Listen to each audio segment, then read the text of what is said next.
Kepada keluarga beliau dan sahabat-sahabat beliau radhiyallahu taala anhum ajma'in. Hadirin hadirat yang berbahagia, hadis kita pada subuh hari ini hadis yang kelima dari bab dzikri wa doa dari kitabul Jami' yang terdapat dalam kitab Bulughul Maram. وعن أبي أيوب الأنصاري رضي الله عنه قال رسول الله صلى الله عليه وسلم من قال لا إله إلا الله وحده لا شريك له له الملك وله الحمد وهو على كل شيء قدير 10 مرات كان كمن أعتق 4 أنفس min walad Ismail, muttafaqun alaih.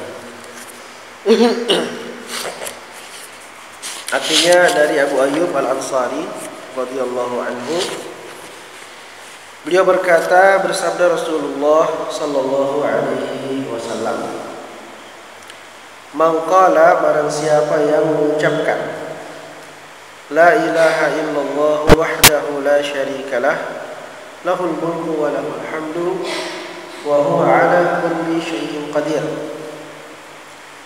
10 marratin, sebanyak 10 kali. Karena adalah dia kaman a'taqa, seperti orang yang membebaskan 4 anfusin, 4 jiwa, 4 orang, min walad Ismail, dari anak keturunan Ismail. Sama dengan memerdekakan 4 budak dari keturunan Ismail alaihi salatu wassalam, muttafaqun alaih. Hadis ini diriwayatkan oleh Bukhari dan Muslim. Jamaah yang berbahagia, hadis ini diceritakan oleh sahabat Abu Ayyub Al-Ansari dari Rasulullah sallallahu alaihi wasallam. Sahabat Abu Ayyub Al-Ansari, salah seorang sahabat utama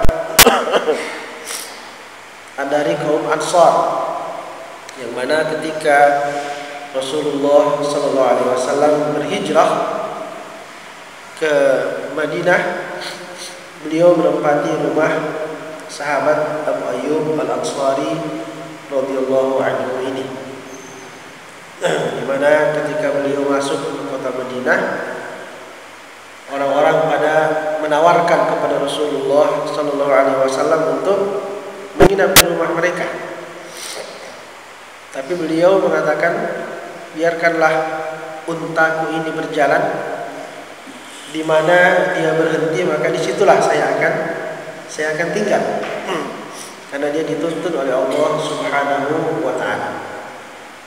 Maka orang-orang membiarkan untanya Rasulullah SAW berjalan.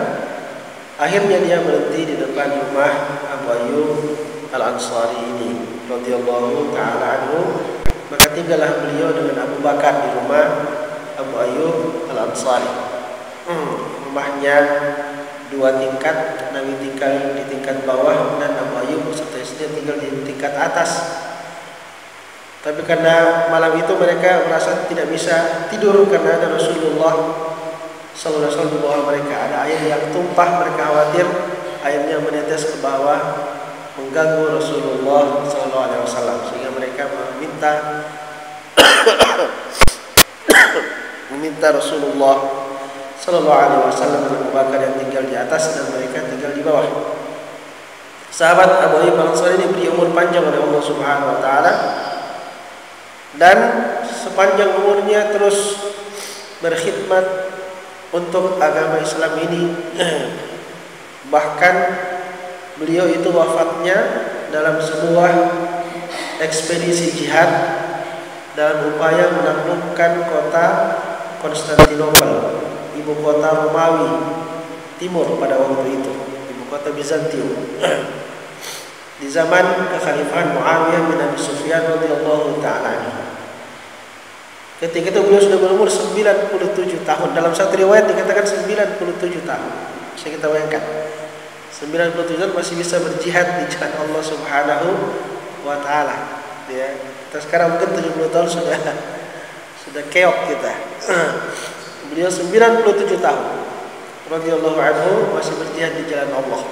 Ya, begitulah kata para ulama, orang-orang yang ada seorang yang ditanya, bagaimana Anda dalam usia yang setua ini kok masih kuat gitu. Maka dia menjawab, kami menjaganya waktu kami masih muda. Maka Allah menjaganya untuk kami setelah kami tua. Maksudnya waktu masih muda kita jaga supaya tidak melakukan maksiat-maksiat dengan anggota tubuh ini, maka saat tua Allah yang menjaganya sehingga masih kuat gitu. Para sahabat masih kuat berjihad dalam usia 70 tahun, 80 tahun masih berjihad di jalan Allah Subhanahu wa taala. Beliau akhirnya gugur dalam ekspedisi tersebut dan dikuburkan di bawah tembok benteng Konstantinopel. Orang-orang Nasrani karena mereka tahu ini sahabat Nabi sallallahu alaihi wasallam, setelah kaum muslimin meninggalkan pengepungan dan mereka tidak berhasil menaklukkan ketika itu kuburnya Abu Ayyub dijadikan tempat untuk bertabarruk, ngalap berkah. Orang-orang Nasrani di kuburnya Abu Ayyub Al-Ansari radhiyallahu anhu. Kalau mereka paceklik, mereka datang di kuburnya Abu Ayyub untuk berdoa minta hujan. Jadi ternyata mereka juga punya keyakinan berkahnya sahabat Rasulullah sallallahu alaihi wasallam, meskipun mereka berada pada agama yang berbeda. Ya, tentu kalau dalam agama kita tidak bertabarruk, kita tidak bertabarruk dengan jasad ataupun kuburan para sahabat, ya. Kita hanya bertabarruk dengan jasad dan jasad Rasulullah sallallahu alaihi wasallam. Tapi mereka sampai bertabarruk dengan kuburnya Abu Ayyub dan minta hujan di sisi kuburnya Abu Ayyub radhiyallahu taala anhu. Abu Ayyub Al-Ansari meriwayatkan bahwasanya Rasulullah sallallahu alaihi wasallam bersabda, barang siapa yang membaca la ilaha illallah wahdahu la syarikalah lahul mulku wa lahul hamdu wa huwa ala kulli syai'in qadir. Artinya la ilaha illallah, tidak ada sembahan yang hak kecuali Allah. Wahdahu, dia satu-satunya. La syarika lahu, tidak ada syarikat baginya. Jadi di sini ada 3 kali penegasan tentang kemahaesaan, kemahatunggalan Allah. La ilaha illallah terus sudah menunjukkan Allah itu esa. Tidak ada sembahan kecuali Allah. Wahdahu, ditekankan lagi, dia satu-satunya. La syarika lahu, tidak ada syarikat baginya. Jadi ini 3 kali penekanannya, menunjukkan betapa pentingnya masalah tauhid itu. La ilaha illallah wahdahu la syarika lahu. Ya, penegasan bahwasanya memang tidak ada sekutu bagi Allah Subhanahu wa taala. La ilaha illallah, tidak ada sembahan kecuali Allah. Wahdahu, dia satu-satunya. La syarika lahu, tidak ada syarikat baginya. Lahul mulku, miliknya lah segala kerajaan. Walahul hamdu, dan baginya lah segala pujian. Wa huwa ala kulli syai'in qadir, dan dia atas segala sesuatu maha berkuasa. Jadi di sini kalimat ini menegaskan uluhiyah Allah Subhanahu wa taala, sekaligus menegaskan rububiyah Allah Subhanahu wa taala. Uluhiyahnya pada potongan yang pertama, la ilaha illallah wahdahu la syarikalah, dan rububiyahnya pada potongan yang kedua, lahul mulku wa lahul hamdu wa huwa ala kulli syai'in qadir. Dia adalah pemilik segala kerajaan, dia adalah pemilik segala pujian, dan dia maha berkuasa atas segala sesuatu. Dan tentu saja ini terkait antara uluhiyah Allah dengan rububiyah Allah Subhanahu wa taala. Karena dialah adalah penguasa mutlak di alam semesta ini. Dialah pemilik kerajaan, dialah pemilik ujian, dia yang berkuasa segala sesuatu, maka tentu saja hanya dia yang berhak untuk disembah satu-satunya. Jadi antara uluhiyah Allah dengan rububiyah Allah ini, dalam zikir ini ada keterkaitannya. Kita mengesahkan Allah karena memang cuma dia yang berhak untuk diesahkan. Ya. Segala kerajaan adalah miliknya, lahul mulk. Raja-raja di dunia ini itu hanya diberikan kekuasaan yang terbatas oleh Allah Subhanahu wa taala ketika Allah mau. Dan ketika Allah juga mau, akan dicabut kerajaan itu, akan dicabut kekuasaan itu. Qulillahumma malikal mulki tu'til mulka man tasha'u wa tanzi'ul mulka mimman tasha'. Katakanlah ya Allah, malikal mulk, raja segala kerajaan. Tu'til mulka man tasha'. Engkau berikan kerajaan kepada siapa yang engkau kehendaki. Wa tanzi'ul mulka mimman tasha'. Dan engkau angkat kerajaan dari siapa yang engkau kehendaki. Maka raja-raja dunia ini memiliki kekuasaan yang sangat sedikit. Itu pun karena Allah memberikannya kepada mereka. Kami sudah membuat kebanyakan raja dan penguasa menjadi sombong dengan kekuasaan yang mereka miliki. Maka Allah adalah pemilik segala kerajaan, pemilik segala kerajaan. Lahul mulku. Dialah yang memberikan kerajaan kepada siapa yang dia kehendaki dan mencabut kerajaan dari siapa yang dia kehendaki. Walahul hamdu, dan baginya segala puji-pujian. Karena kemahakuasaannya, maka dia yang paling berhak untuk dipuji. Alhamdu itu adalah pujian, adalah ungkapan kesyukuran, ungkapan terima kasih atas nikmat yang kita rasakan, sekaligus pujian atas sifat-sifat keagungan yang dimiliki Allah Subhanahu wa taala. Itu alhamdulillah. Jadi bedanya dengan asyukur. Ya. Asyukur juga syukuran, terima kasih. Alhamdulillah juga seperti itu, tetapi dia memiliki nilai lebih. Alhamdulillah wujud atau ungkapan kesyukuran. Makanya kita kalau bernikmat kita bilang alhamdulillah. Dia merupakan ungkapan kesyukuran sekaligus pujian atas keagungan, sifat-sifat kemuliaan yang dimiliki oleh Allah Subhanahu wa taala. Ditambah lagi wa huwa ala kulli syai'in qadir. Dia Maha berkuasa atas segala sesuatu. Maka yang memiliki sifat-sifat ini, miliknya segala kerajaan, baginya segala pujian, dia berkuasa segala sesuatu, tentu dialah yang paling berhak untuk diibadahi. Dialah yang paling berhak untuk disembah. Sehingga kita mengatakan la ilaha illallah wahdahu la syarikalah.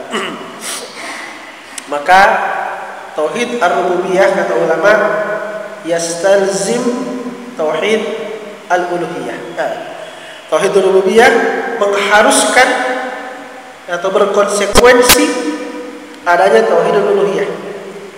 Artinya, kalau kita mengakui kemahabesaran Allah, kalau manusia mengakui Allah itu maha besar, maha pencipta, maha berkuasa, pemilik segala kerajaan dan seterusnya, maka dia harus menjadikan Allah sebagai satu-satunya sembahan.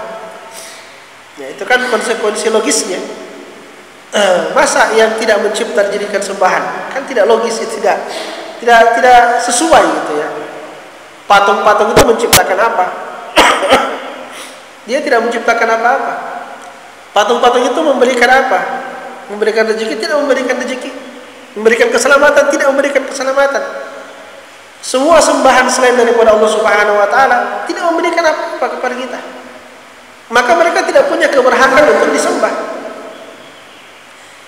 Allah Subhanahu wa taala yang memberikan segala sesuatu kepada makhluknya, maka konsekuensinya manusia harus menjadikan Allah Subhanahu wa taala sebagai satu-satunya sembahan.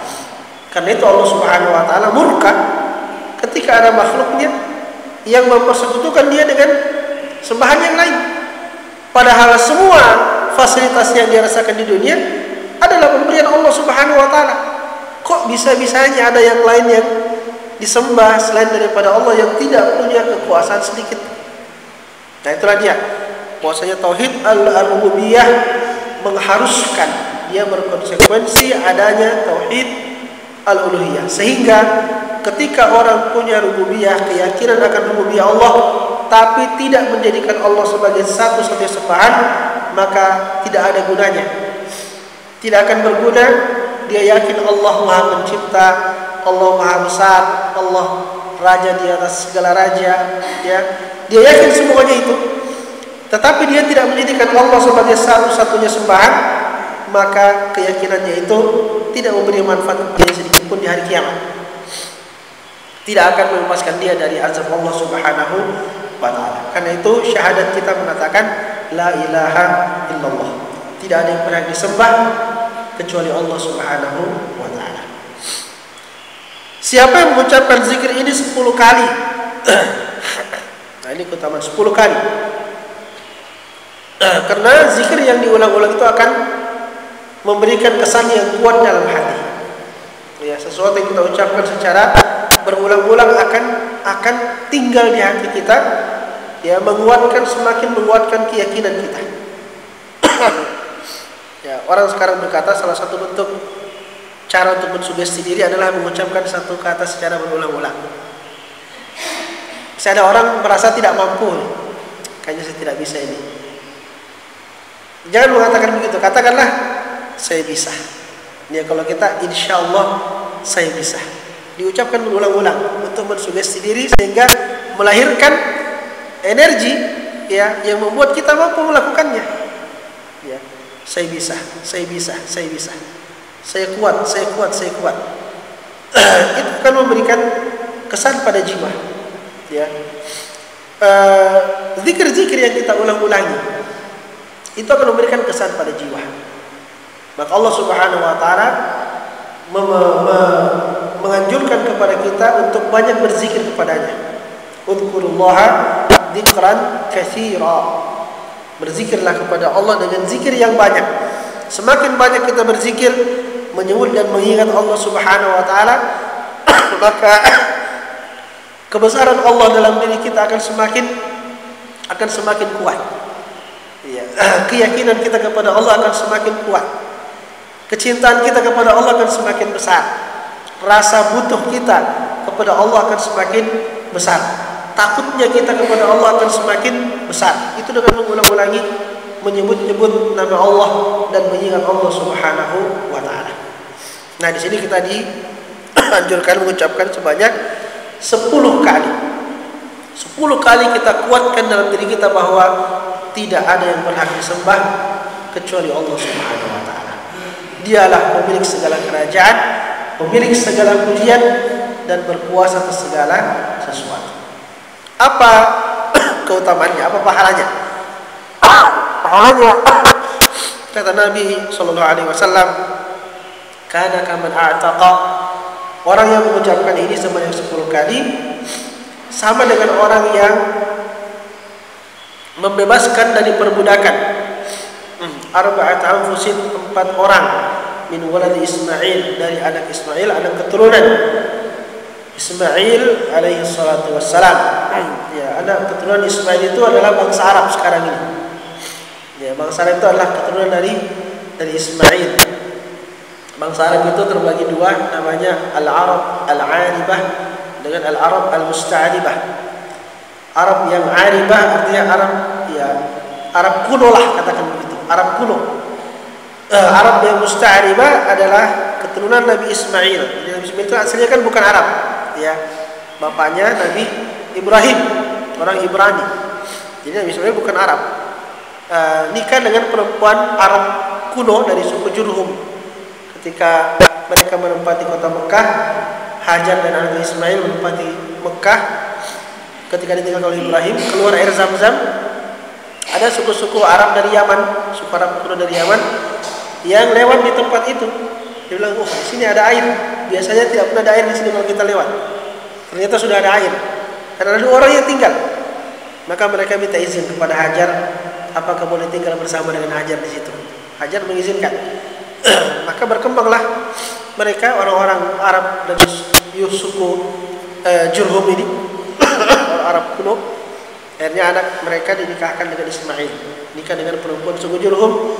Dan itulah yang melahirkan Arab yang disebut dengan Al-Arab Al-Musta'aribah. Ya, kakek mereka adalah Nabi Ismail yang bukan Arab. Ya, istrinya adalah Arab kuno, maka lahir gen Arab yang baru, ya, nasab Arab yang baru yang disebut dengan Al-Arab Al-Musta'aribah. Nah, itu yang kebanyakan ada di Jazirah Arabia sekarang ini adalah Arab dari kalangan Al-Arab Al-Musta'aribah, ya. Yang ada di negeri Yaman itu yang kebanyakan di Al-Arab Al-Aribah, Arab yang asli, yang kuno. Baik. Jadi pahalanya sama dengan membebaskan 4 orang keturunan Ismail dari perbudakan. Dan membebaskan manusia dari perbudakan adalah merupakan perbuatan yang pahalanya sangat besar. Ya, bisa kita bayangkan bahwa hak yang paling inti daripada seseorang adalah kebebasan. Seorang ketika diperbudak, karena di zaman dulu kalau terjadi perang, ya, ini aturan mereka di zaman dulu, ya. Kalau ada perang, maka pihak yang kalah perang itu akan ditawan dan menjadi budak. Ya. Itulah asal lahirnya perbudakan. Karena peperangan. Siapa yang kalah perang, kemudian masih hidup, ditawan, ya, maka dia akan menjadi budak. Nanti budak ini bisa diperjualbelikan. Maka dia kehilangan hak kebebasannya yang paling asasi. Nah, Islam sangat menganjurkan untuk membebaskan budak. Memberikan kembali hak seseorang yang paling asasi dalam kehidupannya. Sehingga banyak sekali amalan dalam Islam yang mewajibkan atau menganjurkan. Ya, yang mewajibkan misalnya ketika orang melakukan beberapa bentuk pelanggaran misalnya. Yang hukumannya adalah membebaskan budak. Seperti misalnya orang yang berhubungan suami istri di siang hari bulan Ramadan, itu kan harus membebaskan budak. Kalau tidak mampu baru berpuasa 2 bulan berturut-turut. Kalau tidak mampu baru memberi makan 60 orang miskin. Tapi kalau punya budak, wajib budak dibebaskan. Jadi begitu Islam membebaskan manusia dari perbudakan. Tidak sekaligus tapi secara bertahap, ya. Karena manusia juga sudah bayangkan manusia dalam berabad-abad lamanya mereka hidup dengan sistem ada yang namanya budak. Menghapuskannya sekaligus bukan hal yang mudah. Sesuatu yang masih mengakar dalam jiwa manusia. Maka Islam sebagai agama yang manusiawi melihat dari sisi orang yang diperbudak dan dari sisi orang yang memperbudak, sehingga dia secara pelan-pelan perbudakan itu dihapuskan hingga habis setelah budak. Maka sama dengan khamr misalnya yang pengharamannya secara bertahap, ya. Ini juga perbudakan dihapuskannya secara bertahap. Secara bertahap. Maka ada hal yang mewajibkan membebaskan budak seperti tadi misalnya kafarat berhubungan suami istri di siang hari bulan Ramadan. Dan banyak yang mensunnahkan, ya, untuk membebaskan budak seperti hadis ini. Ya, motivasi untuk membebaskan budak. Kata ulama, membebaskan budak itu lebih utama daripada sedekah. Allah berfirman dalam surat Al-Balad, "Fala qataha al-aqabah, wa ma adraka mal-aqabah, fakku raqabah, aw it'amun fi yawmin dhi masghabah." Tahukah kalian apa jalan yang menanjak itu? Jalan yang menanjak adalah fakku raqabah, membebaskan budak. Atau memberi makan di musim paceklik. Jadi membebaskan budak itu lebih dulu disebut daripada memberi makan di musim paceklik. Ya. Memberi makan di saat lapang itu gampang. Kita memang punya banyak makanan. Kita bersedekah makanan itu biasa saja itu. Biasa. Tapi saat paceklik kita juga susah. Paceklik. Kita juga susah. Kasih makan orang yang lebih susah daripada kita atau yang sama dengan kita itu luar biasa. Luar biasa. Fi yaumin dhi masghab. itu masih nomor 2 dibandingkan dengan fakku raqabah. Ya, fakku raqabah membebaskan budak. Maka membebaskan budak itu amal yang sangat tinggi pahalanya dalam Islam. Ya, lebih hebat daripada memberi makan pada orang miskin di saat kita juga sulit. Ya, lebih tinggi fakku raqabah. Maka di sini pahalanya tidak main-main, sama dengan membebaskan 4 budak. Ya, membebaskan 4 budak dari keturunan Nabi Ismail alaihi salatu wassalam. Hadis ini hadis yang sahih, diriwayatkan oleh Bukhari dan Muslim. Semoga bermanfaat. Wa sallallahu ala nabiyyina Muhammad wa ala alihi wa sahbihi wa sallim, wa akhiru da'wana alhamdulillahi rabbil alamin.